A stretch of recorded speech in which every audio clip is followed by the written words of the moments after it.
आप सभी को मेरा प्यार भरा नमस्कार। पैडल अप के इस यूट्यूब चैनल पर आप सभी का स्वागत है। मैं उम्मीद करता हूं कि आप सभी की तैयारी बेहतरीन होगी और उसी तैयारी को एक और कदम आगे बढ़ाने के लिए आज का ये हमारा प्रैक्टिस सेशन है। जैसा कि हम सभी जानते हैं, ये आपकी जो प्रैक्टिस सेशन है ये आपकी DTET+B PRT की जो सीरीज चल रही है, इसमें हम कहीं ना कहीं आपके प्रीवियस ईयर पेपर को एनालाइज कर रहे हैं, उसी का एक पार्ट है। और आज जिस पेपर को हम एनालाइज कर रहे हैं वो कहीं ना कहीं 6 अक्टूबर 2018 में जो शिफ्ट 2 में आपका एग्ज़ाम हुआ था, उसका पेपर 2 का ये पेपर एनालिसिस है। और इसके पिछले कुछ क्वेश्चन हम एनालाइज कर चुके हैं और आगे की जो भी बाकी क्वेश्चन आपके रह गए थे उनको एनालाइज करना बाकी है, जिसको हम इस वीडियो के माध्यम से कवर करेंगे, इस प्रैक्टिस सेशन में कवर अप करेंगे। तो बिना देरी करे अपने प्रैक्टिस सेशन को आगे बढ़ाते हैं। और मैंने अभी आपको बता ही दिया, ये टीचिंग मेथडोलॉजी के जितने भी क्वेश्चन हैं जो पार्ट बी में पूछे जाते हैं उनको हम यहाँ एनालाइज कर रहे हैं। तो अगर आपने बाकी के पार्ट्स को नहीं देखा है तो आपको इजीली DTET+B PYQ के नाम से एक प्लेलिस्ट मिल जाएगी, जिसकी लिंक डिस्क्रिप्शन बॉक्स में भी है। उसके माध्यम से आप बाकी के प्रैक्टिस सेशन देख सकते हैं।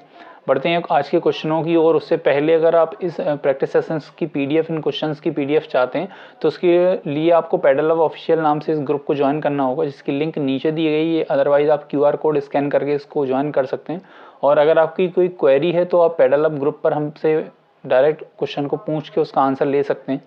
क्वेश्चन की बात करें तो फर्स्ट क्वेश्चन है, फोनेटिक का अर्थ क्या है, मतलब ध्वन्यात्मकता का क्या अर्थ है। क्या वो ध्वनि प्रणाली साउंड सिस्टम से रिलेटेड है, वोकेबलरी शब्दावली से रिलेटेड है, संदर्भ आश्रित नियम या कंटेस्ट डिपेंडेंट रूल पर कहीं ना कहीं रिलेट करता है, या बैकग्राउंड ग्रामर से रिलेट करता है। तो बात करेंगे फोनेटिक्स की। तो फोनेटिक्स क्या होते हैं, जब भी हम कोई लैंग्वेज सीखते हैं तो आपने फोनेटिक्स का नाम सुना होगा, जो कहीं ना कहीं प्रोनाउंसिएशन वर्ड होते हैं।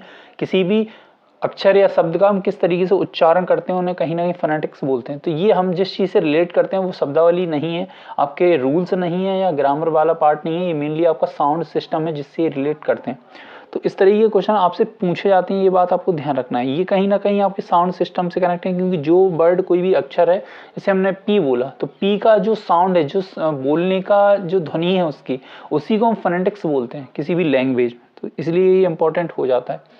अगला क्वेश्चन देखते हैं कि शिक्षा में प्रौद्योगिकी का इष्टतम रूप से उपयोग न किए जाने के पीछे एक सामान्य कारण क्या है। आपको ये बताना है कि एजुकेशन में हम कहीं ना कहीं टेक्नोलॉजी का उतने बेहतरीन तरीके से उपयोग नहीं कर पा रहे हैं, उसका क्या रीज़न या क्या जनरल रीज़न हो सकता है। ये रीज़न है कि कहीं ना कहीं जो टेक्नोलॉजी है उसका विकास जो है, डेवलपमेंट है, अपर्याप्त है, समाज में इसको स्वीकृति नहीं मिलती है, या शिक्षक का व्यवहार मेन रीज़न है कि कहीं ना कहीं हम इसलिए बेहतरीन उपयोग नहीं कर पा रहे हैं। क्योंकि इसमें जो सबसे मेन आपकी कहीं ना कहीं बाधा के रूप में सामने आती है वो शिक्षक का बिहेवियर है, कि टेक्नोलॉजी को लेके वो कैसा बिहेव कर रहा है, या छात्र की रुचि, स्टूडेंट का जो इंटरेस्ट है वो टेक्नोलॉजी के प्रति उतना नहीं है। तो बात करते हैं अगर शिक्षा में प्रौद्योगिकी के इष्टतम विकास की, तो ऐसा नहीं है कि प्रौद्योगिकी का विकास या टेक्नोलॉजी का डेवलपमेंट उतना नहीं है। आज हमारे सामने काफ़ी बेहतरीन बेहतरीन टेक्नोलॉजी देखने को मिलती है, तो ये आपका ऑप्शन नहीं बनेगा। बात करें समाज में सिक्योरिटी, ऐसा भी नहीं कि समाज टेक्नोलॉजी को अपना नहीं पा रहा। बेशक अच्छे ढंग से समाज कहीं ना कहीं टेक्नोलॉजी को अपना भी रहा है और अपने डेली कामों में उसका उपयोग भी कर रहा है। छात्र की रुचि, छात्र भी कहीं ना कहीं टेक्नोलॉजी में इंटरेस्ट तब होंगे जब उनके सामने वो चीज़ नई नई आयाम खोलेगी। इंटरेस्ट एकदम से नहीं बनता है, जब उन्हें पता लगे कि हाँ ये चीज़ ये भी कर सकती है, तो उनका इंटरेस्ट अपने आप डेवलप हो जाएगा। लेकिन जो बाधा के रूप में जो कहीं ना कहीं उसके महत्तम या इष्टतम रूप को या उपयोग को रोक रहा है वो है शिक्षक का व्यवहार। कहीं ना कहीं शिक्षक टेक्नोलॉजी का उपयोग करने से खुद को बचा रहे हैं। क्यों? उसका रीजन हो सकता है उन्हें टेक्नोलॉजी की इतनी नॉलेज ना हो, उन्हें उसका यूज़ करना इतने बेहतर ढंग से ना आता हो। इसलिए कहीं ना कहीं आपने देखना होगा कि एजुकेशन में टीचर ट्रेनिंग प्रोग्राम भी चलाए जा सकते हैं, जिनमें कहीं ना कहीं ICT के उपयोग को बहुत बढ़ाकर टीचर को सिखाया जाता है। और आजकल टीचिंग में कहीं ना कहीं एक चीज़ बहुत ही कंपलसरी हो गई है, जो है ICT, कि हर एक टीचर को ICT की बेसिक नॉलेज होना ही चाहिए।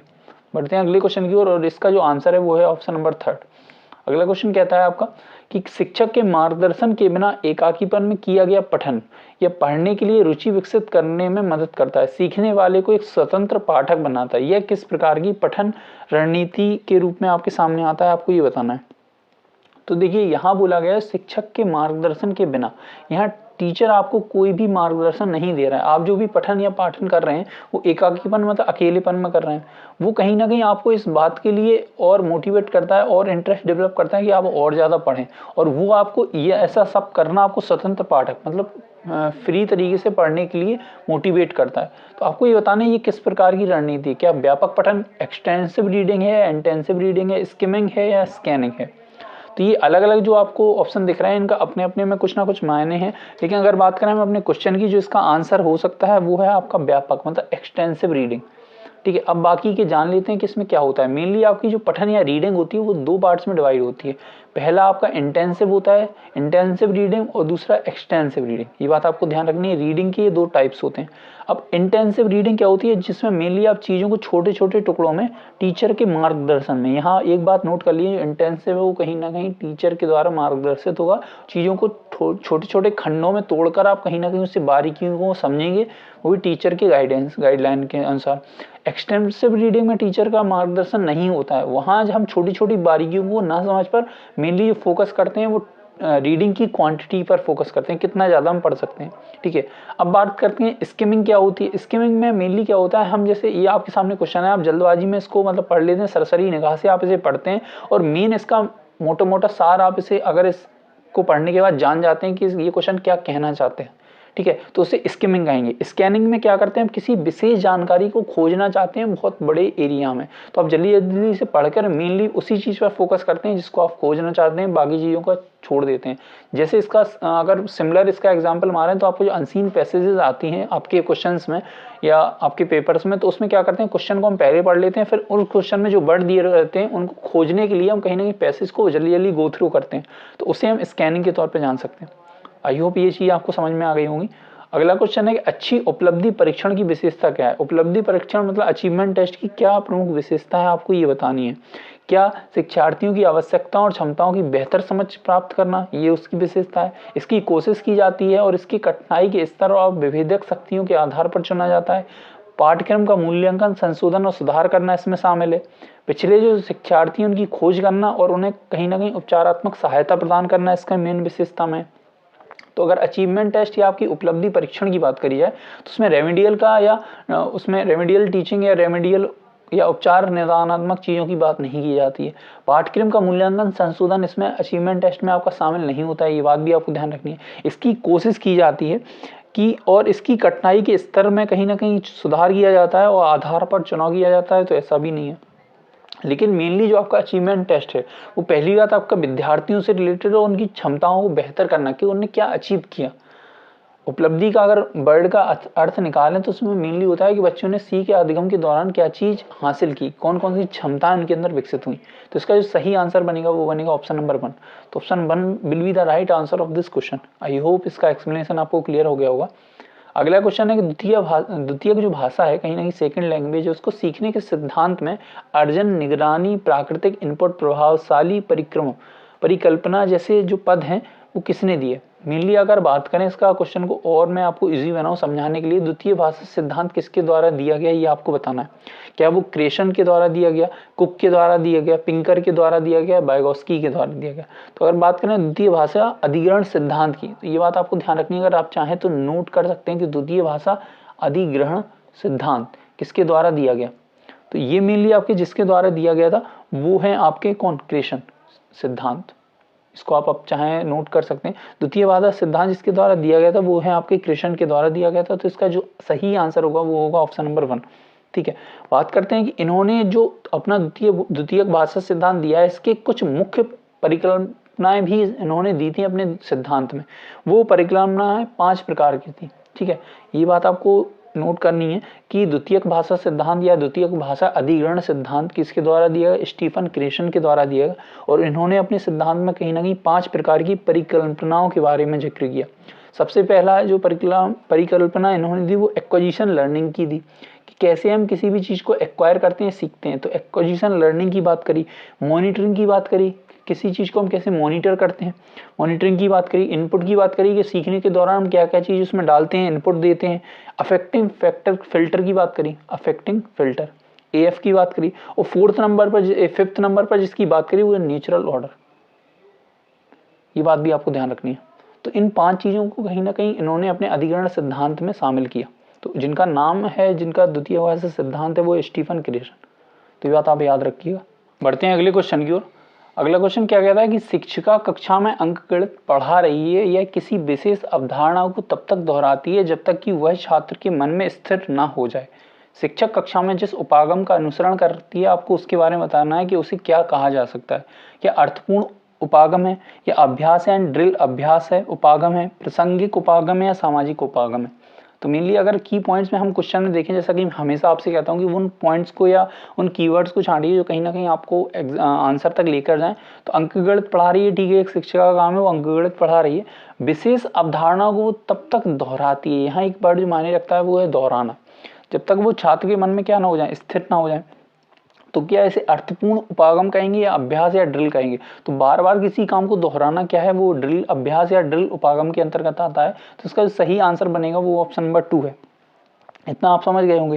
लेकिन अगर बाकी की बात करें कि बाकी और कौन सी चीजें हैं जो हमें समझना इंपॉर्टेंट है, कहीं ना कहीं उनसे भी क्वेश्चन बन सकते हैं। तो पहला आपका जो वर्ड दिया है अर्थपूर्ण उपागम, इसको क्या कहते हैं। तो कहीं ना कहीं ये जो अर्थपूर्ण उपागम है उसमें क्या होता है कि पहले से आपको कोई जानकारी है, ठीक है, मान लो कोई इन्फॉर्मेशन आपको पहले से पता है और उसको हम रिलेट करें किसी ऐसी जानकारी से जिसका संबंध में किसी और जानकारी को लेके आए जो आपको नहीं पता, ठीक है। और इसकी मदद से जब ये जानकारी आपको इजीली प्रोवाइड हो जाए, इजीली जानने में मदद हो, तो उसे कहेंगे अर्थपूर्ण उपागम, ठीक है। सामाजिक उपागम की बात आप सीधी सी समझते हैं कि ऐसी जानकारी, एक ऐसा ज्ञान जो कहीं ना कहीं आपकी सामाजिक पृष्ठभूमि या सामाजिक क्षेत्र से रिलेट करके बताया जाए, उसे कहेंगे सामाजिक उपागम।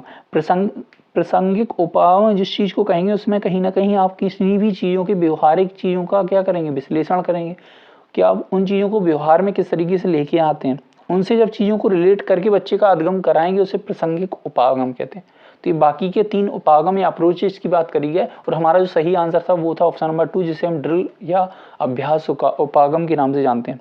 अगला क्वेश्चन देखते हैं कि निम्नलिखित में से कौन सा सूचना प्रौद्योगिकी जिसे हम इंफॉर्मेशन टेक्नोलॉजी कहते हैं उसका लाभ नहीं है। जानकारी की पुनर्प्राप्ति, तो क्या इन्फॉर्मेशन टेक्नोलॉजी या टेक्नोलॉजी की मदद से हम ज्ञान की या जानकारी की पुनः प्राप्ति नहीं कर सकते, बिल्कुल कर सकते हैं। तो ये इसमें लाभ में शामिल है, इसलिए हम इसे आंसर के तौर पर नहीं लेंगे।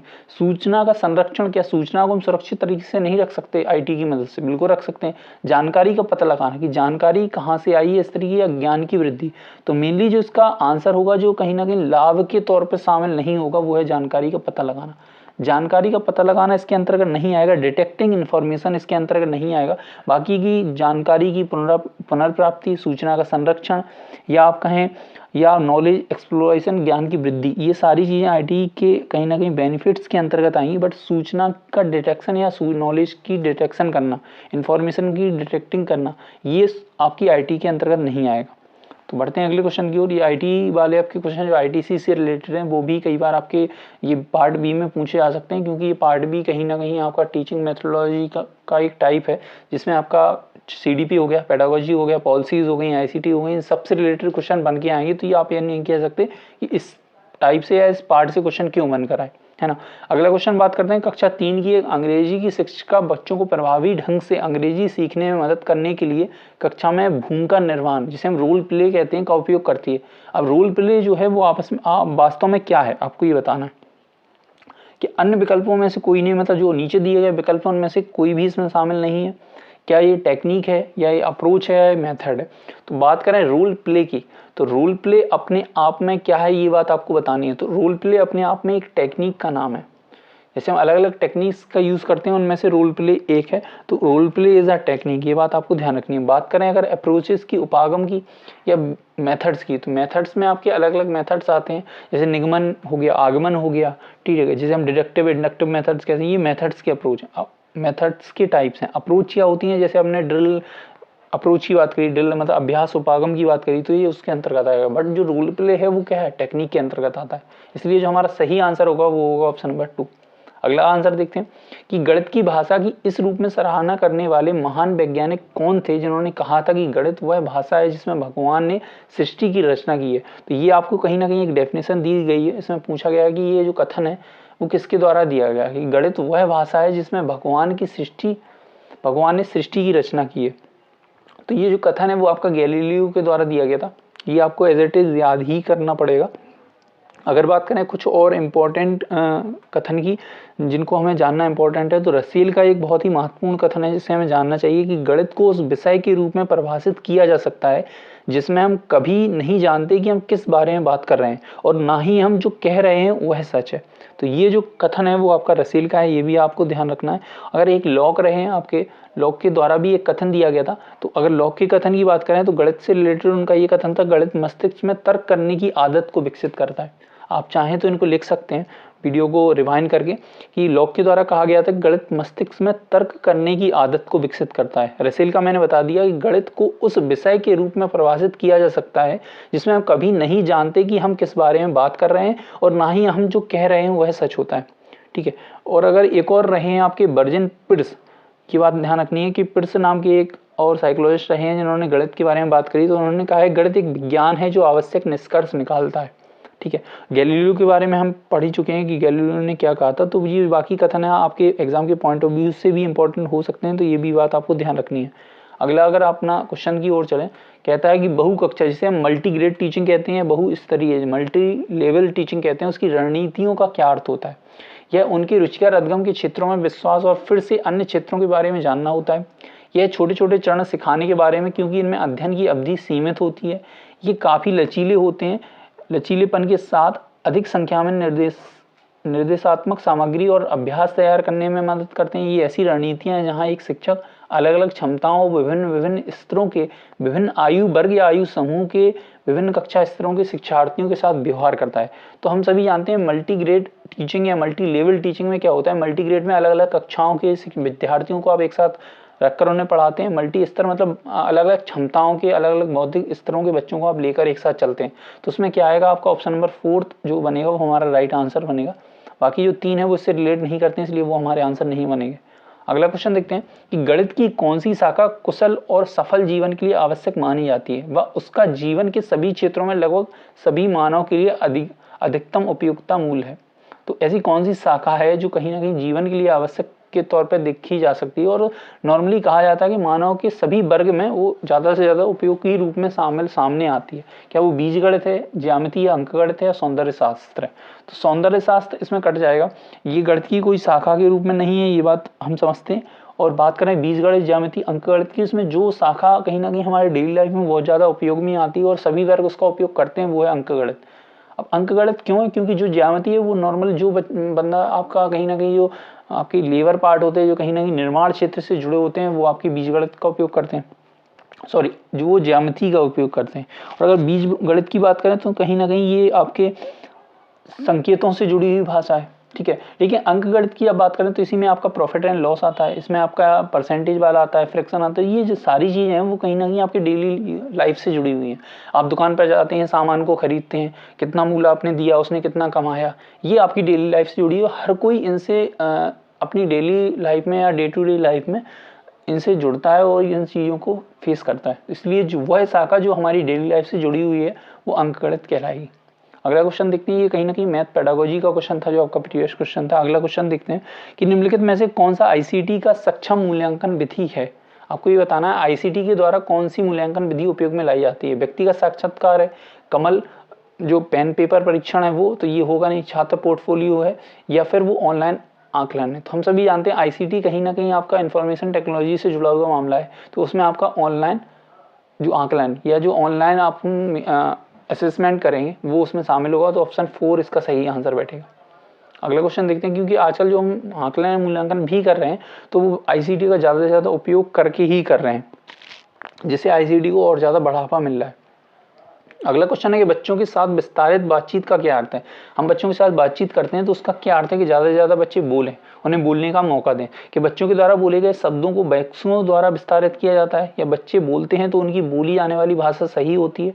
बच्चों से पूछे जो प्रश्न किए जाते हैं उनका उत्तर कहीं ना कहीं एक शब्द के रूप में स्वीकार करती हैं। प्रत्येक बच्चे के साथ बातचीत करना जो कई बार आगे पीछे जाता है। तो विस्तारित की बात करें, बच्चे के साथ विस्तारित बातचीत की बात करें तो बच्चा ही बोलेगा, पहली बात ये है। और जो बोलेगा उसे बच्चा ही एक्सप्लेन करेगा, ये नहीं है आप उसे वैक्सों के शब्दों में व्यक्त करें या एक शब्द में उसका उत्तर लें। तो ये बाकी के जो 3 है वो कट जाएंगे और जो हमारा सही आंसर बैठेगा वो बैठेगा आपका 4th वन। तो 4th is the right answer of this question. अगला क्वेश्चन है निम्नलिखित में से कौन सा शैक्षणिक प्रौद्योगिकी का लाभ नहीं है। आपको ये बताना है कि which one of the following is not an advantage of educational technology. तो इसमें जो सही ऑप्शन बैठेगा वो आपको देखना है। पहला ऑप्शन कहता है वास्तविक संदर्भ की तुलना में कम खतरनाक अनुभवों के साथ शिक्षण प्रदान करना, सुखद शिक्षण अनुभव प्रदान करना, या फिर विस्तारित शिक्षण और समझ के लिए गुंजाइश प्रदान करना, या अधिक समय लेने वाला शिक्षण प्रदान करना। तो इसमें पूछा गया लाभ नहीं है, कौन सा एडवांटेज नहीं है। तो देखो वास्तविक संदर्भ की तुलना में कम खतरनाक अनुभवों के साथ शिक्षण प्रदान करना, ये बात बिल्कुल सही है, क्योंकि आईसीटी की मदद से, कहीं ना कहीं आईटी की मदद से हम ऐसा भी अनुभव करा सकते हैं बच्चों को जो अनुभव कहीं ना कहीं कराना हमारे लिए मुमकिन ना हो। जैसे वाइल्ड लाइफ का अनुभव कराना उन्हें हम आईसीटी की मदद से करा सकते हैं, क्योंकि वो रियल में बहुत ज़्यादा खतरनाक है, लेकिन आईसीटी की मदद से वो कम खतरनाक साबित होता है एक शिक्षण के तौर पे। सुखद शिक्षण अनुभव प्रदान करना, बिल्कुल आईसीटी की मदद से हम बहुत बेहतरीन उन्हें अनुभव करा सकते हैं। ठीक है, विस्तारित शिक्षण और समझ के लिए गुंजाइश प्रदान करना, तो ये भी कहीं ना कहीं आईसीटी का एक एडवांटेज होगा। लेकिन अधिक समय लेना और उसमें शिक्षण कराना, ये कहीं ना कहीं लाभ नहीं है, ये डिसएडवांटेज के तौर पर हमें सामने में आता है। तो इसलिए हमारा जो लाभ नहीं बनेगा वो है ऑप्शन नंबर 4। अगला क्वेश्चन देखते हैं कि निम्नलिखित में से शब्दावली शिक्षण की तकनीक नहीं है। आपको ये बताना है कौन सी कहीं ना कहीं वोकेबुलरी टीचिंग की तकनीक नहीं है। पहली रिडल्स, या मिक्सिंग लेटर्स, या मेंटल पिक्चर, या वर्ड बिल्डिंग, मतलब शब्द निर्माण। तो कहीं ना कहीं शब्दावली है तो उसमें रिडल्स जो हम पहेलियां देते हैं वो शब्द निर्माण कराती हैं, बिल्कुल कराती हैं। अक्षर मिश्रण, वो ये भी कहीं ना कहीं शब्दावली शिक्षण की एक तकनीक है। शब्द निर्माण, वर्ड फॉर्मेशन भी कहीं ना कहीं आपकी शब्दावली शिक्षण की एक तकनीक है। लेकिन बात करें मेंटल पिक्चर, ये कहीं ना कहीं आपकी शब्दावली शिक्षण की तकनीक नहीं है। ऐसे समझ लीजिए, इसके बारे में कहा जा सकता है कि जैसे उन चीज़ों के बारे में बच्चों को दिखाना या अनुभव कराना जो कभी उसने रियल लाइफ में नहीं देखी है। जैसे हम जो सपने देखते हैं, सपने में जो पिक्चर्स आती हैं वो कहीं ना कहीं हम किससे रिलेट कर सकते हैं, वो मेंटल पिक्चर से रिलेट कर सकते हैं, और उस तकनीक को कहीं ना कहीं आप शब्दावली शिक्षण से नहीं जोड़ सकते। इसलिए जो हमारा आंसर बनेगा वो है ऑप्शन नंबर 3। अगला क्वेश्चन देखते हैं कि निम्नलिखित में से कौन सी अशाब्दिक संचार की एक विधि है। कौन सी इसमें अशाब्दिक संचार की विधि है, आपको ये बताना है कि which one of the following is a method of non verbal communication. तो कक्षा में व्याख्यान देना एक वर्बल कम्युनिकेशन है, समाचार पत्र भी वर्बल कम्युनिकेशन है। इसमें जो नहीं होगा वो संकेत करना। जब आप किसी को संकेत करते हैं, इशारों में बात समझाते हैं कि इशारों में, तो वो आपका नॉन वर्बल में आएगा, नॉन वर्बल कम्युनिकेशन के अंतर्गत ये चीज आएगी। तो ये बात आपको ध्यान रखनी है। ऑप्शन नंबर 3 हमारा सही आंसर बनेगा। अगला क्वेश्चन देखते हैं कि ज्ञान उद्देश्य क्या है। आपको ज्ञान का उद्देश्य बताना है कि which one of the following is the aim or object of knowledge.